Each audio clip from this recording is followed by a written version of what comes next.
sıranın üstü abi. Tam bu sıranın değil mi? Ha, şuradan iniyorsunuz. Şuradan iniyoruz. Tamam. Buradan göreceğiz şimdi. Panjurları kapalı. Bir yöne. Evet. Bak aradan görüyorsun. Evet. Gördüm çiçekleri. Burası da senin bahsettiğin market. Market. Çok güzel bir market.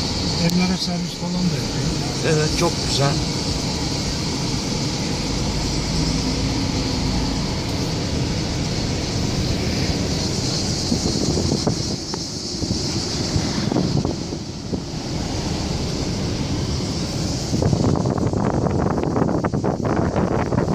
Daha kısa yollar var da uzun yoldan geçiyor. Anladım. Teşekkür ederim. Sağ ol.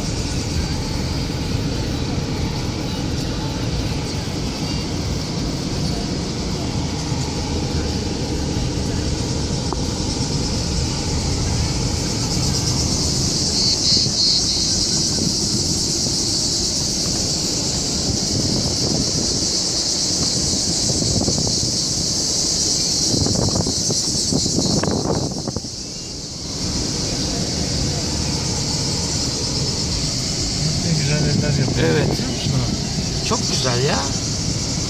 Tabii bakanlar bakıyor, bakamayanlar da bakamıyor. Abi bu da şey ya. Tatil köyü. Evet. Şurası da mesela bakımsız gitmiş herhalde. Bakan yok. Bunları tespit edeceksin. Belirli bir süre vereceksin değil mi? Çoğun bunları biraz kalmış. Evet. Hiç ilgilenmiyor. İlgilenmiyor, doğru. Sonra ötülüyor da biri çıkıyor diye burayı alayım ben. İyi peki diyor. Ver şu parayı alıyorsun. Yapıyorsun.